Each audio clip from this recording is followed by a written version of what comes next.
إن الحمد لله نحمده ونستعينه ونستغفره ونؤمن به ونتوكل عليه ونعوذ بالله من شرور أنفسنا ومن سيئات أعمالنا من يهده الله فلا مضل له ومن يضلل فلا هادي له ونشهد أن لا إله إلا الله وحده لا شريك له ونشهد أن محمدا عبده ورسوله أرسله بالحق بشيرا ونذيرا صلوات ربي والسلام عليه اللهم صل على محمد وعلى ال محمد كما صليت على ابراهيم وعلى ال ابراهيم انك حميد مجيد وبارك على محمد وعلى ال محمد كما باركت على ابراهيم وعلى ال ابراهيم انك حميد مجيد.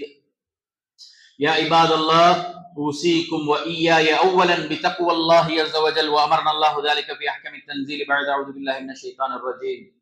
يا أيها الذين آمنوا اتقوا الله حق تقاته ولا تموتن إلا وأنتم مسلمون. அனைத்து புகழும் புகழ்ச்சியும் அல்லாஹ்விற்கே. அவனையே போடுகின்றோம், அவனிடமே உதவி தேடுகின்றோம், அவனிடமே பாவம் மன்னிப்பும் கேட்கிறோம். உறுதியாக யாருக்கு அல்லாஹ் நேர் வழி காட்டுகின்றானோ அவர்களை வழிகெடுப்பவர்கள் யாரும் இல்லை. மேலும் யாரை அல்லாஹ் வழிகேட்டிலே விட்டு விட்டானோ அவர்களுக்கு நேர் வழி காட்டுபவர்கள் யாரும் இல்லை. மேலும் நாங்கள் சாட்சி கூறுகிறோம், வணக்கத்திற்குரிய இறைவன் அல்லாஹ்வை தவிர வேறு யாரும் இல்லை, அவன் தனித்தவன். மேலும் முஹம்மது நபி ரசூலுல்லாஹ் ஸல்லல்லாஹு அலைஹி வஸல்லம் அவர்கள் அல்லாஹ்வுடைய அடிமையாகவும் தூதராகவும் இருக்கிறார்கள் என்று சாட்சி கூறுகிறேன். அல்லாஹ்வின் அடியார்களே, முதலாவதாக எனக்கும் உங்களுக்கும் வல்ல ரஹ்மானை பயந்து கொள்ளுமாறு உபதேசிக்கின்றேன். அல்லாஹ் ரப்பல் ஆலமீன் தன்னுடைய திருமறையில் அதைதான் மூமின்களுக்கு உபதேசிக்கின்றான். அல்லாஹ் ரப்பல் ஆலமீன் கூறுகின்றான், யா அய்யுஹல்லதீன ஆமனு தக்குல்லாஹ், ஈமான் கொண்டவர்களே அல்லாஹ்வை பயந்து கொள்ளுங்கள். ஹக்க துகாதிஹி, எந்த அச்சத்தோடு அவனை பயந்தால் அது அவனுக்கு தகுதியான அச்சமாக இருக்குமோ அந்த தகுதியான பயத்தோடு அவனை பயந்து கொள்ளுங்கள். வலா தமூதுன்ன இல்லா வஅன்தும் முஸ்லிமூன், மேலும் முஸ்லிம்களாகவே அன்றே நீங்கள் மரணித்து விட வேண்டாம். முஸ்லிம்களே என்று அழைத்து விட்டு அல்லாஹ் ரப்பல் ஆலமீன் சொல்றான், முஸ்லிம்களாகவே அன்றே மரணித்து விடாதீர்கள், முஸ்லிம்களாகவே வாழுங்கள் என்று அல்லாஹ் ரப்பல் ஆலமீன் உபதேசத்தை எனக்கும் உங்களுக்கும் உபதேசித்தவனாக என் உரையை ஆரம்பம் செய்கிறேன். சோதர்களே, அல்லாஹ் ரப்பல் ஆலமீன் இந்த திருமறையிலே உபதேசம் செய்யும் முறைகளிலே ஒன்று, அல்லாஹ் ரப்பல் ஆலமீன் திருமறையிலே பல சம்பவங்களையும் பல நிகழ்வுகளையும் கதைகளையும் உதாரணங்களையும் அல்லாஹ் ரப்பல் ஆலமீன் கூறுவார். ஃபகுசுஸில் கஸஸ லஅல்லஹும் யதஃபக்கரூன், அல்லாஹ் ரப்பல் ஆலமீன் சொல்கின்றான், இதற்கு முன்பாக வாழ்ந்த சமுதாயத்தின் நிகழ்வுகளை, சம்பவங்களை, கதைகளை நீங்கள் சொல்லி காட்டுங்கள், அதன் காரணமாக சிந்திப்பவர்கள் சிந்திப்பார்கள். சிந்திக்கக்கூடிய மக்களுக்கு அதிலே படிப்பினை இருக்கிறது என்று அல்லாஹ் ரப்பல் ஆலமீன் கூறுகிறார். அப்படி பாடமும் படிப்பினைகளும் அதிகம் நிறைந்த ஒரு சம்பவம் தான் மூசா அலைஹிஸ்ஸலாம் அவர்களுடைய வாழ்க்கையில் நடந்த ஒரு சம்பவம். மூசா அலைஹிஸ்ஸலாமுடைய வாழ்க்கையை நீங்க குர்ஆன்ல படிச்சு பார்த்தீங்க அப்படின்னு சொன்னா, தொடர்ச்சியாக நபி மூசா அலைஹிஸ்ஸலாமுடைய பிறப்புல இருந்து அந்த கடைசி நிகழ்வு வரை தொடர்ச்சியாக இருக்கும். ஆனா ஒரே ஒரு சம்பவத்தை தவிர அது திடீரென்று யதார்த்தமாக எங்கிருந்தோ ஒன்று முளைத்ததாக இருக்கும். அதுதான் மூசா அலைஹிஸ்ஸலாம் அவர்களுக்கும் ஹித்ர் அலைஹிஸ்ஸலாம் அவர்களுக்கும் நடந்த ஒரு சின்ன உரையாடல், ஒரு சின்ன சம்பவம், ஒரு சின்ன சந்திப்பு. சூரத்துல் கஹ்ஃபிலே அல்லாஹ் ரப்பல் ஆலமீன் அதை நமக்கு சொல்லி காட்டுறான். ஆனா அதை நீங்க எடுத்து தொடர்ச்சி பார்த்தோம்னா அந்த வரலாறுக்கும் அதுக்கு சம்பந்தம் இருக்காது, அதுல ஃபிரௌனுடைய சம்பந்தமும் இருக்காது, பனு இஸ்ரவேலுடைய சம்பந்தமும் இருக்காது. ஆனா அல்லாஹ் ரப்பல் ஆலமீன் மூசாவுடைய வாழ்க்கையில் இருந்து அலைஹிஸ்ஸலாம் வாழ்க்கையில் இருந்து ஒரு பகுதியை எடுத்து இது மூமின்களுக்குள்ள பல படிப்பினை இருக்குது என்பதற்காக நமக்கு சொல்லப்பட்ட ஒரு சம்பவம். இதனுடைய முக்கிய செய்திகள் குர்ஆன்ல இருக்கு, தொடர்ச்சியான செய்திகள் சஹீஹுல் முஸ்லிம்ல பதிவு செய்யப்பட்ட ஹதீஸுடைய கிரகணங்கள்ல இருக்கு, மற்ற செய்திகள் சூரத்துல் கஹஃப்ல இருக்கு. என்ன ஆகுது அப்படின்னு சொன்னா, மூசா அலைஹிஸ்ஸலாம் ஒரு முறை உபதேசம் பண்றாங்க, பனு இஸ்ரவேல் மக்களுக்கு உரையாற்றுகிறார்கள்.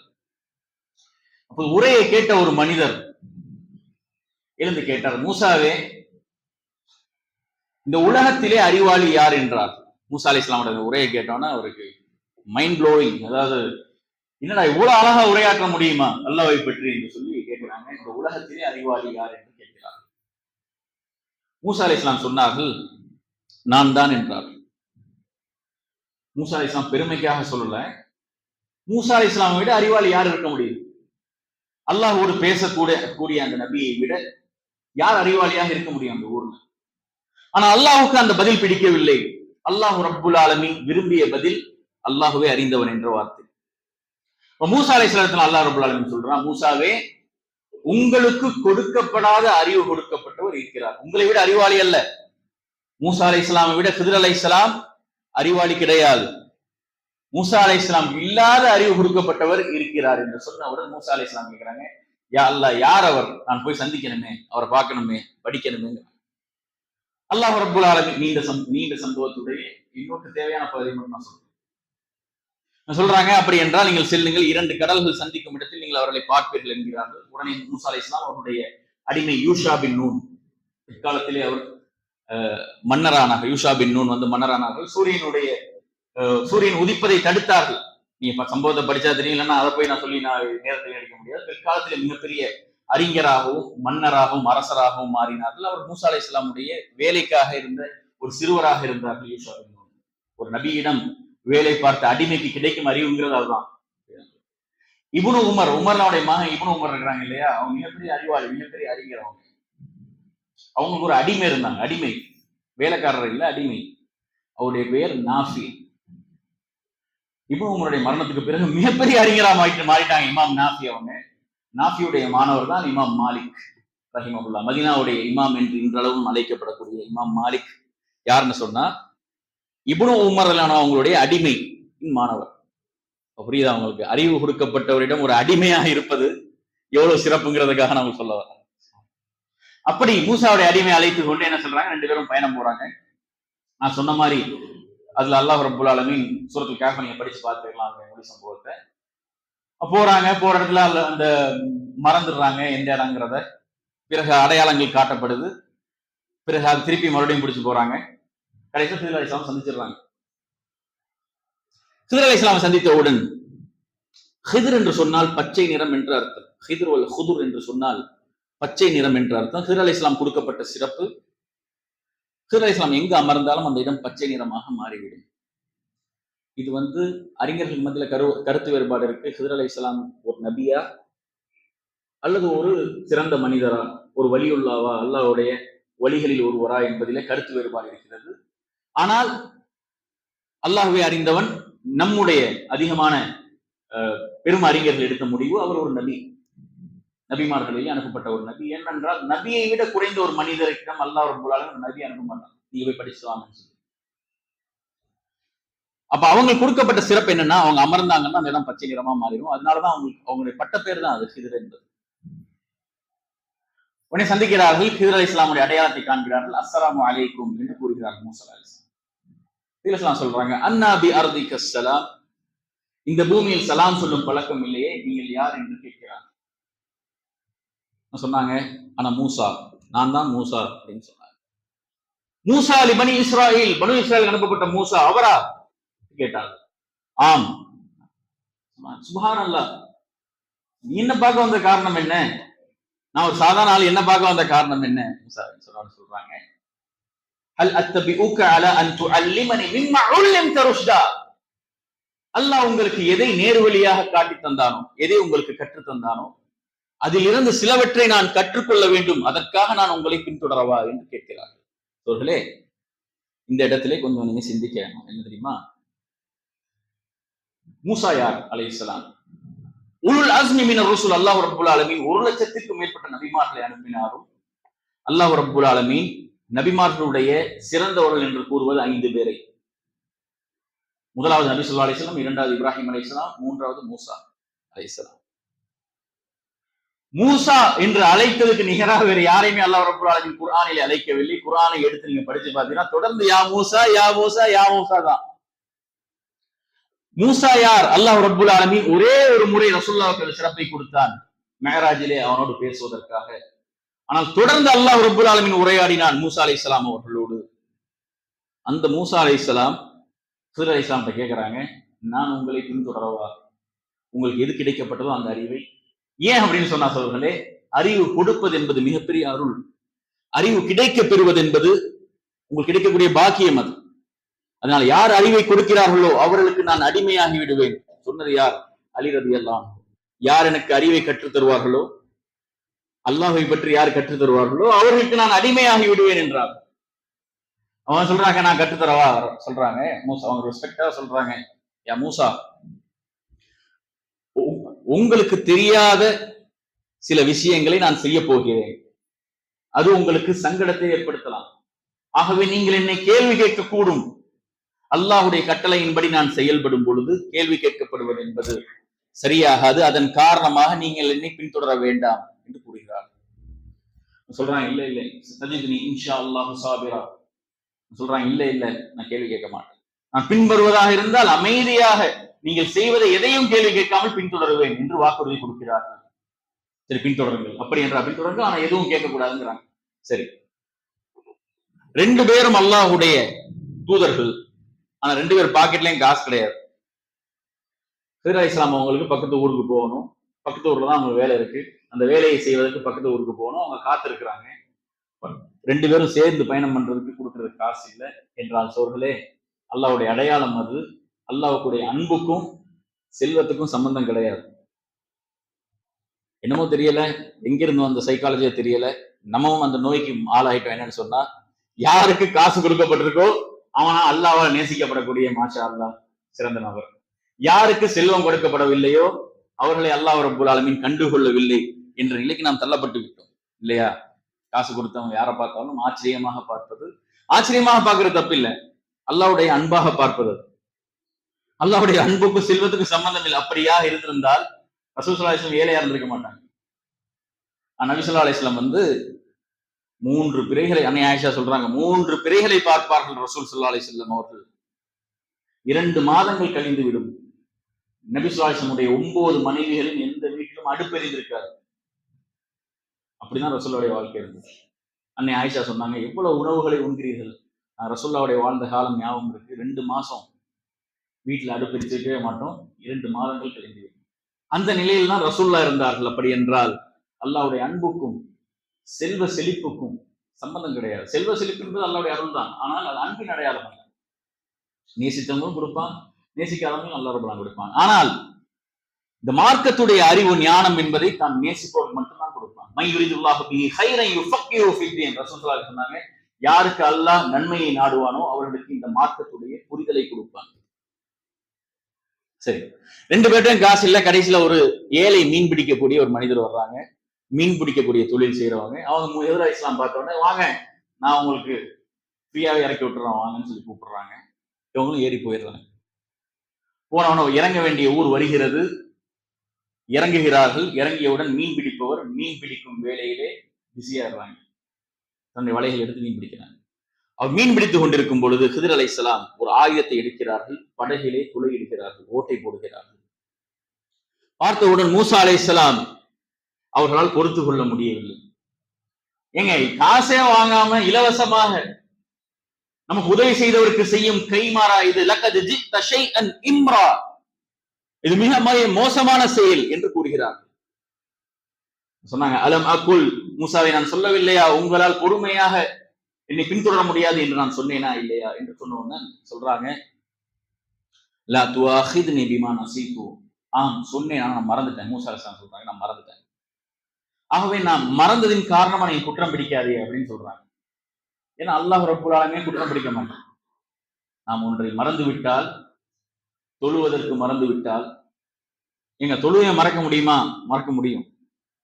மறதி ஏற்படலாம், தொழுது விட்டோம் என்று எண்ணி இருக்கலாம், தொழாமல் இருந்திருப்போம். அது குற்றம் பிடிக்கப்படாது. அல்லாஹ் ரப்பல் ஆலமீன் தன்னுடைய கருணையின் காரணமாக இந்த உம்மத்தில் இருந்து உயர்த்திய, ரசூல் ஸல்லல்லாஹு அலைஹி வஸல்லம் சொன்னாங்க, அவனுடைய கருணையின் காரணமாக அல்லாஹ் ரப்பல் ஆலமீன் உயர்த்திய விஷயங்கள் மறதி மற்றும் தூக்கம். இதன் காரணமாக அவன் கடமையை விட்டுவிட்டால் அவன் குற்றம் பிடிக்கப்பட மாட்டான். இது அல்லாஹ்வுடைய கருணை. சொல்றாங்க, நான் மறந்ததன் காரணம் எனக்கு குற்றம் பிடிக்காது. என்ன, எப்படி குற்றம் பிடிக்க முடியும்? சொல்றாங்க, சரி இனிமே கேள்வி கேட்காது, பின்தொடருங்க என்று சொல்றாங்க. 2 பேரும் போகும் பொழுது சிறியவர்கள், சின்ன குழந்தைகள், அவங்க விளையாண்டுட்டு தெருவில் விளையாடி கொண்டு இருக்கிறாங்க, விளையாண்டுட்டு இருக்கிறாங்க. அதில் ஒருவரை ஹிதர் அலைஹிஸ்ஸலாம் தனியாக அழைக்கிறார்கள். அழைத்து 2 துண்டாக்கி விடுகிறார்கள். தலை வேறு உடம்பு வேறு கொள்கிறார்கள், கொன்று விடுகிறார்கள். மூசா அலைஹிஸ்ஸலாம் அதை பார்த்தவன் பொறுத்து கொள்ள முடியவில்லை. ஞாபகம் இருக்கு, கேட்கக்கூடாதுன்னு. ஆனால் கொலை செய்ய முடியாது, ஒரு உயிரை கொலை செய்ய முடியாது. ஏன்னா ஷிர்க்குக்கு பிறகு, அல்லாஹ்வுக்கு இணை வைப்பதற்கு பிறகு மிகப்பெரிய பாவம் என்றால் அது கொலை செய்வது. யார் வேண்டுமென்றே ஒரு மூமினை கொலை செய்வார்களோ அவர்கள் நிரந்தரமாக நரகத்தில் தங்குவார்கள். அல்லாஹ் ரப்பல் ஆலமீன் குர்ஆனிலே கூறுகிறான். அப்ப அப்படிப்பட்ட ஒரு பாவத்தை செய்ய வேண்டும், அப்படிப்பட்ட ஒரு பாவத்தை அவ்வளவு சீக்கிரம் செய்ய முடியாது. புரியுதா உங்களுக்கு? அது அந்த இது அவங்களால ஞாபகம் இருந்தாலும் அந்த கேள்வி கேட்காம இருக்க முடியாது. சொல்றாங்க கதல்த நஃப்ஸன் ஸகியத்தன் பிகைரி நஃப்ஸ். ஒரு உயிரை கொள்வதாக இருந்தால் இன்னொரு உயிருக்கு பகரமாக கொள்ளலாம். யாராவது கொலை செஞ்சிருக்கணும், கொலைக்கு பகரமாக கொலை செய்யலாம், அல்லது விபச்சாரத்திற்கு பகரமாக கொலை செய்யலாம். இந்த பையன் என்ன செஞ்சிருக்க முடியும்? எந்த தவறும் செய்யாத ஒரு உயிரை நீங்கள் கொலை செய்வது அல்லது ஜிக்த ஷைஅன் நுக்ரா, இது மிக பாவமான செயல் என்று கூறுகிறார். சொன்ன உடனே ஹிதர் அலைஹிஸ்ஸலாம் அப்ப கொஞ்சம் வேகமா சொல்றாங்க, அலம்மா குல்லக்க, மூசாவை நான் சொன்னேனா இல்லையா, உங்களால் அமைதியாக பின்தொடர முடியாது என்று நான் சொன்னேனா இல்லையா என்கிறார். சொன்ன உடனே மூசா அலைஹிஸ்ஸலாம் சொல்றாங்க, சரி, இன்னொரு முறை நான் கேள்வி கேட்டால் நான் பின்தொடர மாட்டேன். இன்னொரு வாட்டி நான் கேள்வி கேட்டேன் அப்படின்னா என்னை விட்டு விடுங்கள், இனிமேல் நீங்க அழைத்து செல்ல வேண்டிய அவசியம் கிடையாது என்கிறார். ரசூல் ஸல்லல்லாஹு அலைஹி வஸல்லம் சொன்னாங்க, ரஹிம் அல்லாஹு மூசா, மூசாவின் மீது அல்லாஹ் இரக்கம் காட்டட்டும். ஏன் அந்த வார்த்தையை சொன்னார்? மூன்றாவது முறை கேள்வி கேட்டால் நான் பின்தொடர மாட்டேன் ஏன் அவசரப்பட்டு சொன்னார்கள்? அவர்கள் அமைதியாக பொறுமையாக இருந்திருந்தால் இன்னும் பல வாய்ப்புகள் இஸ்லாம் கொடுத்திருப்பாங்க, இன்னும் அவர்கள் பல அதிசயங்களை பார்த்திருப்பார்கள். ஆனா அவசரப்பட்டாங்க. மனிதன் அவசரக்காரன் என்ற அடிப்படையில் மூசா அலைஹிஸ்ஸலாம் அவசரப்பட்டு அந்த கஷ்டத்தை அவர்களே ஏற்படுத்தி கொண்டார்கள். இப்படிதான் நம்ம பல நேரங்களில் கஷ்டத்தை நம்மளே ஏற்படுத்துறோம் இல்லையா? ஏதாவது ஒரு சத்தியம் பண்றது, அப்புறம் சத்தியத்தை முறிக்கிறதுக்கு என்னன்னு போய் நம்மளே ஆலிம் சார் போன் பண்ணி கேட்கறது, இப்படி சத்தியம் பண்ண இப்படி செஞ்சுட்டேன். சும்மா யாராவது ஒரு சின்ன சண்டையா இருக்கும், உடனே வாழ்க்கை ஃபுல்லா அவங்க மூஞ்சில முடிக்கவே மாட்டேன், உடனே சத்தியம். அப்புறம் அந்த சத்தியத்தை முறிக்கிறது எப்படின்னு நாமே போன் அடிச்சு அப்படி செய்யணுமா, இப்படி முறிக்கணுமா, அப்படி முறிக்கணுமா, செய்யணுமா செய்யக்கூடாதாங்கிற சட்டத்தை தேர்வது இல்லையா? மனிதன் அவசரக்காரன். சொல்றாங்க மூணாவது இனிமே கேள்வி கேட்டா இனிமே பின்தொடர மாட்டோம், முடிஞ்சுதான் கடைசி வாய்ப்பு என்கிறார். இப்ப ரெண்டு பேரும் போறாங்க, அந்த ஊர்ல வேலைகளை பார்க்கிறார்கள். அந்த ஊர் முழுமையான கஞ்சர்களுடைய ஊர். இந்த உம்மத்தின் மீதும் கடமை, இதற்கு முன்பாக வாழ்ந்த உம்மத்தினர் மீதும் கடமை. வழிப்போக்கர்களுக்கு உணவளிக்க வேண்டும். யார் ஒரு ஊருக்கு வேறு ஊரில் இருந்து வருகிறார்களோ வழிப்போக்கர்களாக, அவர்கள் 3 நாளைக்கு உணவளிக்கப்பட வேண்டும். இது கடமை. ஜக்காத்துடைய ஒரு பகுதி எடுத்தேனும் அவர்களுக்கு உணவளிக்க வேண்டும். ஜக்காத்துடைய பெறக்கூடிய மனிதர்களிலே ஒருவர் வழிப்போக்கர்கள். சரி, யார் மீது கடமை? இந்த உம்மத்தின் மீது கடமை, அந்த ஊர் மக்களின் மீது கடமை. யாராவது ஒரு ஆள் உணவு கொடுத்து விட்டால் அனைவரும் தப்பித்து விடுவார்கள். யாருமே உணவு கொடுக்கப்படவில்லை என்றால் முழு ஊரும் குற்றம் பிடிக்கப்படுவார்கள். ஜனாசா தொழுகை மாதிரி. ஒரு ஜனாசாவுக்கு யாருமே தொழுகை நடத்தாமல் விடப்பட்டு விட்டார், குற்றவாளிகள் யார்? முழு ஊரும் குற்றவாளி. சில பேர் 2 பேர் 3 பேர் தொலை வைத்து விட்டால் முழு ஊரில் இருந்த குற்றமும் நீங்கிவிடும். அது ஃபர்து கிஃபாயா என்பார்கள். தனி மனிதர்கள் மீது கடமை கிடையாது, ஆனால் ஒரு கூட்டத்தின் மீது கடமை, ஒரு முஹல்லாவின் மீது கடமை, ஒரு உம்மத்தின் மீது கடமை. ஆனா அந்த ஊர்ல யாருமே அவங்க சோறு கொடுக்க மாட்டாங்கிறாங்க, முழுமையாக பட்டினி, 2 பேரும் பசி. அப்ப என்ன பண்றாங்கன்னா, ஊருடைய ஒதுக்குப்புறத்துல ஒரு சுவர் இருக்கிறது, அந்த சுவர் இடிந்து விழக்கூடிய நிலையிலே இருக்கிறது. மூசா அலைஹிஸ்ஸலாம் ஹிதர் அலைஹிஸ்ஸலாம் வேகமாக சென்று அந்த சுவரை சரி செய்கிறார்கள். மூசா அலைஹிஸ்ஸலாம் சுவர் சரி செய்யற வரைக்கும் பார்த்துக்கிட்டே இருந்தாங்க. சரி செய்து முடித்தவுடன் கேட்டார்கள், ஏன் இலவசமாக சரி செய்கிறீர்கள்? நாம் விரும்பி இருந்தால் இதற்காக ஒரு கூலி வாங்கி நாம் உணவு உண்டிருக்கலாமே, ஒரு கூலி வாங்கி இருக்கலாமே என்று சொன்னார்கள். மூசா, 3வது தவணை முடிந்து விட்டது, 3வது வாய்ப்பும் தவறிவிட்டது. கேள்வி கேட்க மாட்டேன் என்று சொன்னீர்கள், 3வது கேள்வியை கேட்டு விட்டீர்கள். ஆகவே நாம் பிரிய வேண்டிய நேரம் வந்துவிட்டது என்று சொல்கிறார்கள். பிரிவதற்கு முன்பாக எதை நீங்கள் பொறுமையாக பார்த்து வந்தீர்களோ அதனுடைய விளக்கத்தை தெரிந்துவிட்டு செல்லுங்கள் என்கிறார்கள். மூசா அலைஹிஸ்ஸலாம் சொல்லுங்கன்னா சொல்லும்போது என்ன ஆச்சுன்னா, முதல்ல அம்மா சஃபீனா, அந்த படகு இருக்கிறது அல்லவா, எந்த படகில் ஓட்டை போடப்பட்டதோ அந்த படகு இருக்கிறது அல்லவா, அது ஒரு ஏழை மீனவருக்கு சொந்தமானது. அவருடைய வாழ்வாதாரம் அந்த படகை நம்பிதான் இருக்கிறது. நம்மை இறக்கிவிட்ட பிறகு அந்த படகு ஒரு ஊரை அடையும். 1 நாளிலோ 2 நாளிலோ 3 நாளிலோ அல்லாஹ் அறிந்தவன். இதற்கு பிறகு அது ஒரு ஊருக்கு செல்லும். அந்த ஊரிலே ஒரு அரசன் ஒவ்வொரு நல்ல படகையும் திருடுகிறான். அதற்கு காரணம் ஒரு போருக்காக, தப்சீரிலே வருகிறது, ஒரு போருக்காக நன்றாக இருக்கக்கூடிய ஒவ்வொரு படகையும் பிடிக்க வேண்டும் என்று கட்டளையிட்டிருக்கிறான். ஆகவே இந்த படகு அந்த ஊருக்கு செல்லும் பொழுது இந்த படகை அவர்கள் கைப்பற்றி விடுவார்கள் என்று நான் பயந்தேன். ஆகவே நான் ஓட்டை போட்டேன். இந்த ஓட்டையை பார்த்தோன்னா என்ன பண்ணுவாங்கன்னா, இந்த போட்டை ரிப்பேர் பண்றதுலாம் டைம் கிடையாது, அந்த போட்டை விட்டு வேற போட்ட பாரு அப்படின்னு சொல்லிடுவாங்க. அதன் காரணமாக நான் ஓட்டையிட்டேன், துளையிட்டேன். இந்த துளையின் காரணமாக, இந்த ஓட்டையின் காரணமாக இந்த படகு தப்பித்து விடும், மேலும் அந்த மனிதருடைய வாழ்வாதாரம் தொடரும் என்கிறார். இரண்டாவதாக சொன்னார்கள், மேலும் அந்த சிறுவன், கொலை செய்யப்பட்ட அந்த சிறுவன் இருக்கிறான் அல்லவா, அவனுடைய தாயும் தந்தையும் நல்லடியார்கள், காலையிலும் மாலையிலும் அல்லாஹ்வை வணங்கக்கூடியவர்கள். ஆனால் அந்த சிறுவன் வளர்ந்தால் துகயானன் வ குஃப்ரா, அவனும் நரகவாசியாகி விடுவான். தன்னுடைய பெற்றோர்களையும் வரம்பு மீறுவதற்கும் பாவம் செய்வதற்கும் நிர்பந்திப்பான்.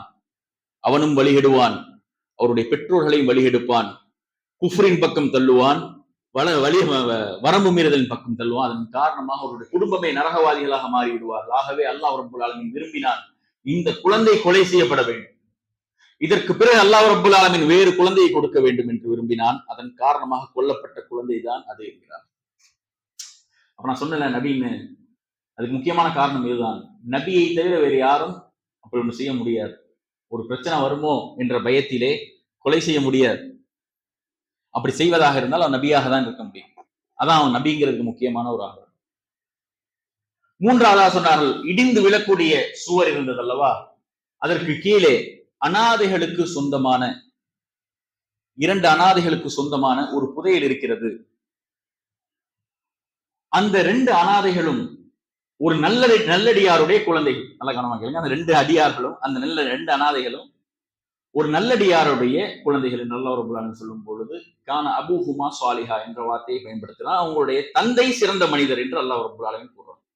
இப்னு கஸீர் சொல்றாங்க, அந்த தந்தை என்ற வார்த்தை முன்னோர்களை குறிக்கும். அது அவருடைய பாட்டனாருடைய பாட்டனார், கிட்டத்தட்ட சொல்றாங்க 4 தலைமுறைக்கு முன்பாக, 5 தலைமுறைக்கு முன்பாக வாழ்ந்த நல்ல மனிதரை குறைக்கும். அவருடைய வாரிசில் வந்த 2 அனாதைகள் அவர்கள். அல்லாஹ் ரப்பல் ஆலமீன் அவர்களுடைய பொருளாதாரத்தை காக்க விரும்பினான். இப்போது அந்த புதையல் வெளிப்பட்டு விட்டால், இவங்க சோரை கொடுக்கல மூசா அலைஹிஸ்ஸலாமுக்கு, இவங்க எங்க புதையலை கொண்டு போய் அந்த குழந்தைகள்ட்ட கொடுக்க போறாங்க? நிச்சயமாக அந்த புதையல் திருடப்படும். ஆகவே அல்லாஹ் ரப்பல் ஆலமீன் விரும்பினான் இந்த குழந்தைகள் வளர வேண்டும், பலமானவர்களாக வேண்டும், அதற்கு பிறகு இந்த புதையல் ஒப்படைக்கப்பட வேண்டும் என்று அல்லாஹ் விரும்பினான். அதன் காரணமாகவே இது செய்யப்பட்டது என்கிறார். இதுதான் அவன் கொடுத்த விளக்கம்.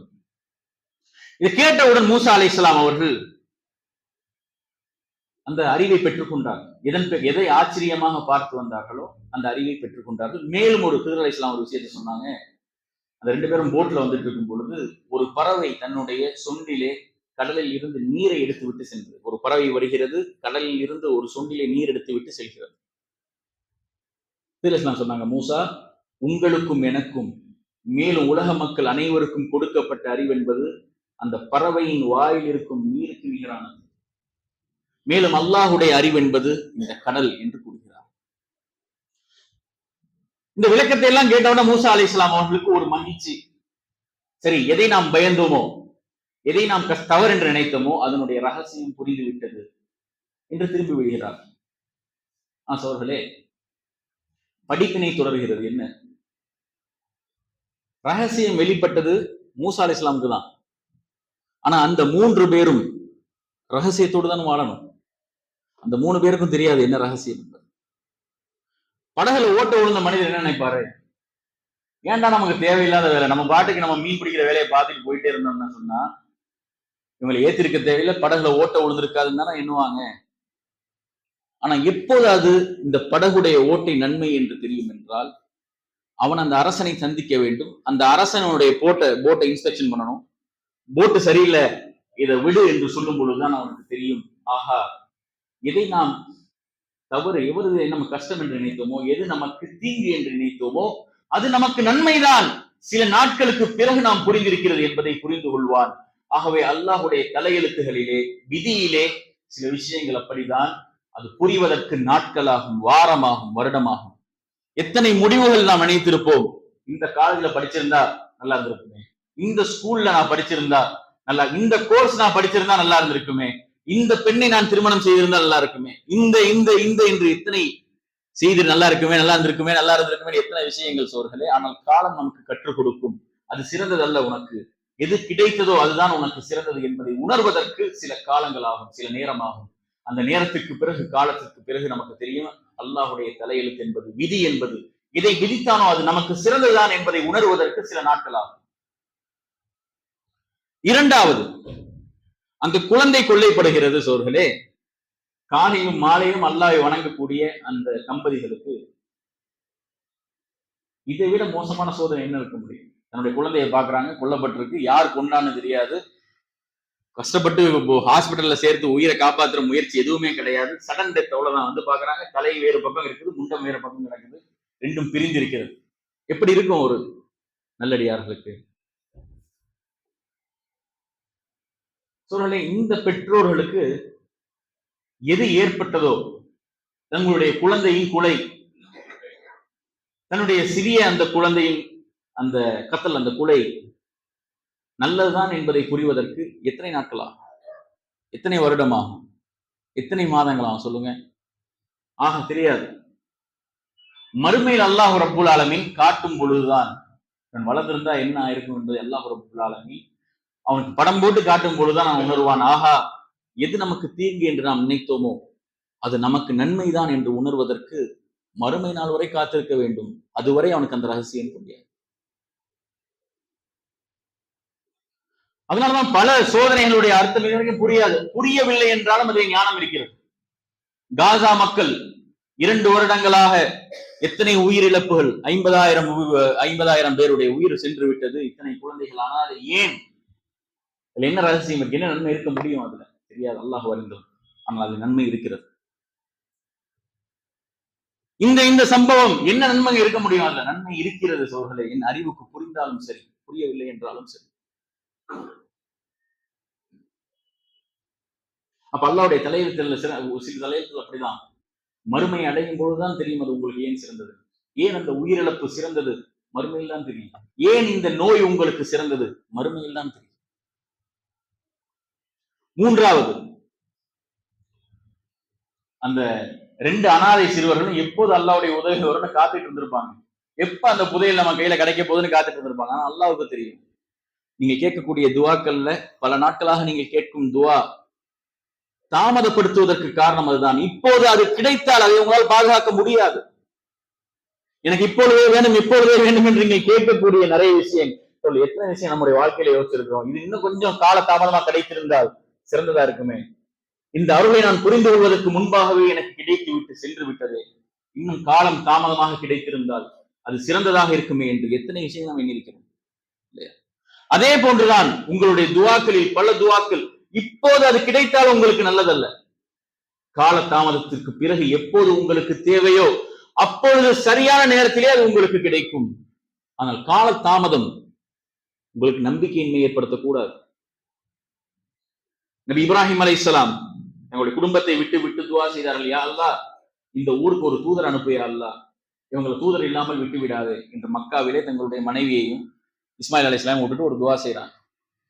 அல்லாஹ் ரப்புல் ஆலமீன் அந்த துவாவை கபூலாக்கியது 3500 வருடங்களுக்கு பிறகு.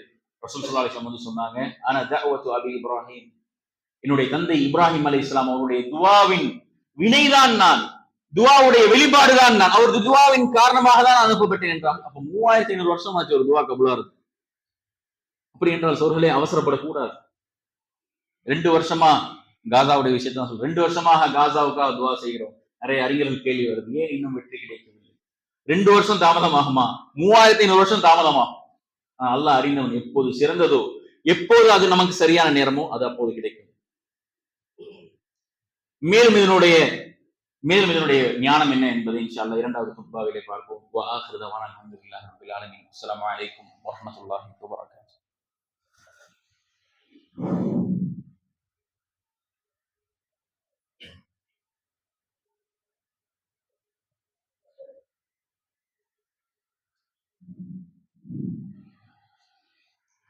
அல்ஹம்துலில்லாஹ் வஸ்ஸலாத்து வஸ்ஸலாமு அலா ரசூலில்லாஹ். சோர்களே, அல்லாஹ் ரப்புல் ஆலமீன் இந்த மனிதர்களை படைத்து சோதிப்பதற்காக. சோதனையிலிருந்து ஒரு மனிதன் தப்பிக்க முடியாது. وَلَنَبْلُوَنَّكُمْ بِشَيْءٍ مِنَ الْخَوْفِ وَالْجُوعِ وَنَقْصٍ مِنَ الْأَمْوَالِ وَالْأَنْفُسِ وَالثَّمَرَاتِ وَبَشِّرِ الصَّابِرِينَ. அல்லாஹ் ரப்புல் ஆலமீன் சூரத்துல் பக்ராவிலே சத்தியமிட்டு கூறுகிறான், وَلَنَبْلُوَنَّكُمْ லா அல் கஸம் என்பார். லா என்ற வார்த்தை சத்தியத்தை குறிக்கும். நிச்சயம் நான் உங்களை உறுதியாக சோதிப்போம்.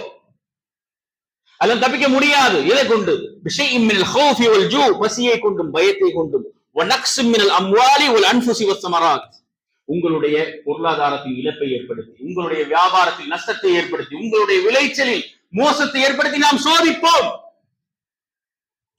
ஃபபஷ்ஷிரிஸ் ஸாபிரீன், பொறுமையாளர்களுக்கு நற்செய்தி. அந்த பொறுமையாளர்கள் யார்? இதா அஸாபத்ஹும் முஸீபா காலு இன்னா லில்லாஹி வ இன்னா இலைஹி ராஜிஊன், அவர்கள் தான் கூறுவார்கள், நாங்களும் எங்களுடைய பொருள்களும் அல்லாஹ்வுக்கு சொந்தமானவர்கள், மேலும் அவனிடமே நாங்களும் திரும்ப போறோம். எதை இழந்தோமோ அது அவனுக்கு சொந்தமானது, நாங்களும் அவனுக்கு சொந்தமானதான். எல்லாமே போற சேர போற இடம் அதுதானே. எதை இழந்தோம் என்று நாங்கள் கவலைப்படுவது. உலாயிக அலைஹிம் ஸலவாத்தும் மிர் ரப்பிஹிம் வ ரஹ்மா, அவர்கள் மீது அல்லாஹ் ரப்புல் ஆலமீன் ஸலவாத்து சொல்லுவான். எப்படி ரசூல் ஸல்லல்லாஹு அலைஹி வஸல்லம் ஸலவாத் சொல்கிறானோ அதே மாதிரி பொறுமையாளர்கள் மீது அல்லாஹ் ரப்புல் ஆலமீன் ஸலவாத் சொல்லுவான். மேலும் அல்லாஹ்வுடைய கருணைக்கு சொந்தக்காரர்களும் அவர்கள்தான், மேலும் அவர்கள்தான் நேர்வழி அடைந்தவர்கள் என்று அல்லாஹ் ரப்புல் ஆலமீன் கூறுகிறார். சோழர்களே, அந்த பொறுமை உங்களுக்கு வேண்டும் என்றால் உங்களுக்கு ஒரு நம்பிக்கை வேண்டும். என்ன? எனக்கு அறிவுக்கு தெரியாத அல்லாஹ் அறிந்தவன், இதை நம்பாதவரை நாம் ஈமான் கொள்ள முடியாது. என் அறிவுக்கு பொருந்தவில்லை என்றாலும் அல்லாஹ் ரப்புல் ஆலமீன் ஒன்றை செய்கிறான் என்றால் அதிலே ஞானம் இருக்கும், எனக்கு புரிந்தாலும் சரி புரியவில்லை என்றாலும் சரி என்று நீங்கள் நம்பாதவரை உங்களால் ஈமான் கொள்ள முடியாது. அதுதான் ஈமானுடைய கடைசி கடமை, 6வது கடமை. வல் கத்ரி கைரிஹி வ ஷர்ரிஹி மினல்லாஹ், நன்மையும் தீமையும் அல்லாஹ்வுடைய புறத்தில் இருந்து வருகிறது நம்புகிறோம் அல்லவா? அதுக்கு என்ன அர்த்தம் தெரியுமா? என் பார்வைக்கு கெட்டதுன்னு தெரிஞ்சாலும் கூட, நஊது பில்லாஹ், 2 நல்லடியார்களுடைய குழந்தை கொலை செய்யப்படுவது எப்படிங்க நன்மை என்று நம்ப முடியும்? ஆனா நம்பணும். உன் அறிவுக்கு திரை இருக்கிறது, உனக்கு தெரியாது. அந்த செவருக்கு பின்னாடி என்ன நடக்குதுன்னு நமக்கு தெரியாது. சொல்றது பின்னாடி என்ன நடக்குதுன்னு நமக்கு தெரியாது, பின்னாடி யார் நிக்கிறான்னு நமக்கு தெரியாது. அதே போன்றுதான் அந்த திரைக்கு பின்னால் என்ன இருக்கிறது என்பது தெரியாது. அந்த திரைதான் சோதனை, அறிவுக்கு இடப்படும் சோதனை. நாளை மறுமை நாளிலே மனிதன் வந்து சொல்லுவான், ரப்பனா அப்ஸர்னா வ ஸமிஅனா ஃபர்ஜிஅனா நஅமல் ஸாலிஹன், சொல்லுவான், யா அல்லாஹ், இப்போது பார்த்து விட்டேன் சொர்க்கத்தை, நரகத்தை, மரணத்தை, மலக்குல் மௌத்தை, கபரை சந்தித்து விட்டேன். இப்பொழுது ஒரு வாய்ப்பு தாயா அல்லாஹ், மீண்டும் என்னை பூமிக்கு அனுப்பு. இப்பொழுது நான் சிறந்த மூமினாக வாழ்ந்து காட்டுகிறேன். அல்லாஹ் ரப்பல் ஆலமீன் சொல்லுவான், முட்டாள், அதுதான் உனக்கு சோதனை. சொர்க்கத்தை நீ பார்க்காமலே சொர்க்கத்தை நம்ப வேண்டும், நரகத்தை பார்க்காமலே நரகத்தை நம்ப வேண்டும். இதுதான் உனக்கு இடப்பட்ட சோதனையே. அதுதான். அதே போன்றுதான் தலையெழுத்துடைய விஷயத்தில் எது நமக்கு தெரியாதோ, தெரிஞ்சதுதான் நல்லா இருக்குமே பொறுமையா, தெரிந்ததுக்கு பிறகு நீ பொறுமையா இருக்கிறது பொறுமை கிடையாது. எதுக்காக என்று தெரியாமலே நாம் பொறுமையா இருக்க வேண்டும், அதற்கு பேர் தான் பொறுமை.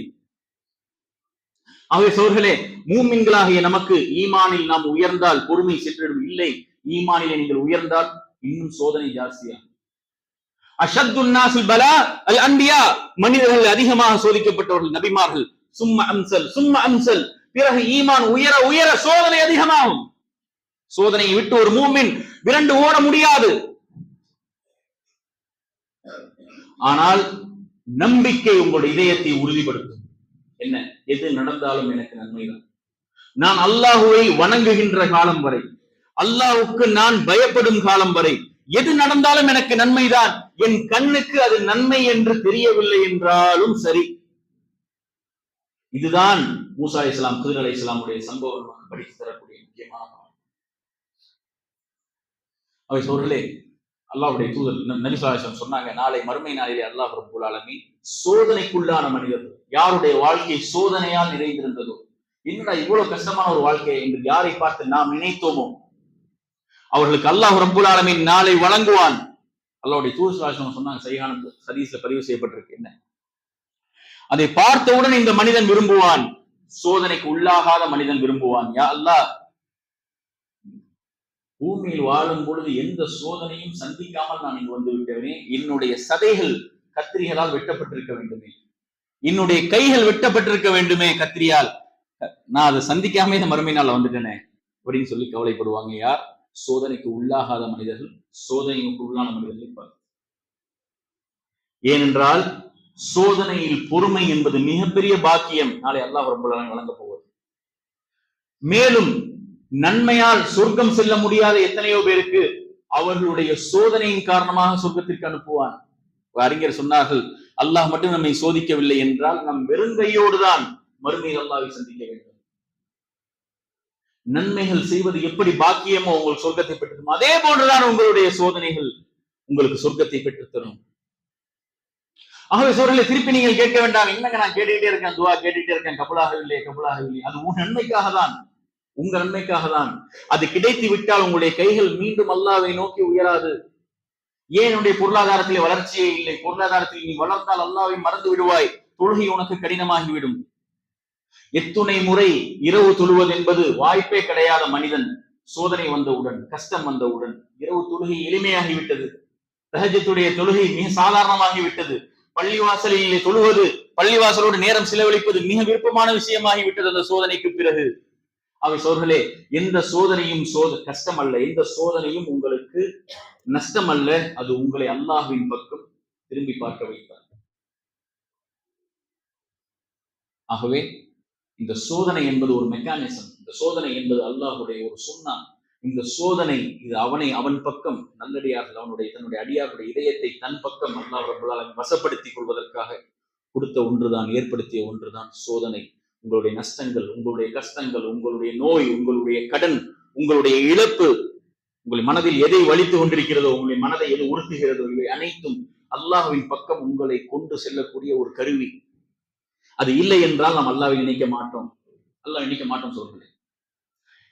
நான் கடைசியா இந்த விஷயத்த சொல்றேன், சொல்லி நிறைவு செய்யறேன். எத்தனை நேரத்துலங்க நம்ம பள்ளிவாசல்ல மிகப்பெரிய பயான் கேட்டு கூட அப்படி நெருங்க முடியாது. ஆனா ஒரு கஷ்டம் வரும், அது நம்ம அல்லாஹ்வின் பக்கம் ஈஸியா நம்ம நெருக்கமாக்கிட்டு போயிடும் இல்லையா? அந்த துவா, அதுக்கு நிகரான துவா எப்பொழுதும் வெளிப்படுத்திருக்க மாட்டோம். அந்த கஷ்டம் நம்மை அந்த அளவுக்கு அல்லாஹ்வை நினைக்க பார்த்து வச்சிருக்கோம் இல்லையா? ஆகவே இன்ஷா அல்லாஹ் இந்த கஷ்டம் என்பது ஒரு சோதனை. சொல்றேன், இந்த திரைக்கு பின்னால் என்ன இருக்குதுன்னு தெரிஞ்சுன்னு சொன்னா, அந்த கஷ்டம் உங்களை விட்டு செல்லக்கூடாது என்று நீங்கள் அழுவீர்கள், கதறுவீர்கள். என்ன திரை போட்டு மறைக்கப்பட்டிருக்கோம், அவ்வளவுதான். பார்க்கும்போது உங்களுக்கு கஷ்டமா இருக்கு. திரைக்கு மேல் இருக்கும் அந்த நன்மைகள் உங்களுக்கு புரிந்தால் சோதனை செல்லக்கூடாது என்று விரும்புவோம். இதுதான் நம்முடைய நம்பிக்கை சோழர்களே. நம்ம ஈமான் கொண்டது அதையும் சேர்த்துதான்.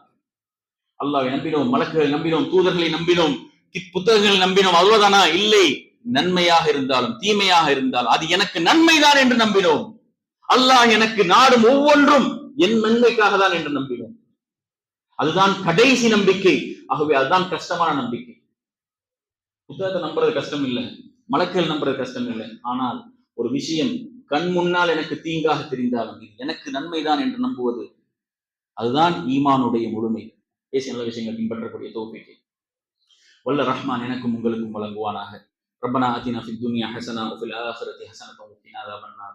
ربنا تقبل منا إنك أنت السميع العليم وتب علينا إنك أنت التواب الرحيم. اللهم اغفر للمؤمنين والمؤمنات والمسلمين والمسلمات الأحياء منهم والأموات إنك مجيب الدعوات. اللهم أعز الإسلام والمسلمين وأذل الشرك والمشركين ودمر أعداءك وأعداء الدين. اللهم انصر إخواننا المسلمين. اللهم إنا نسألك ما سألك منك نبيك محمد صلى الله عليه وسلم ونعوذ بك من شر عاد بك منك محمد صلى الله عليه وسلم. اللهم أنت المستعان وعليك البلاغ لا إله إلا أنت. وآخر دعوانا الحمد لله رب العالمين. أقيموا الصلاة.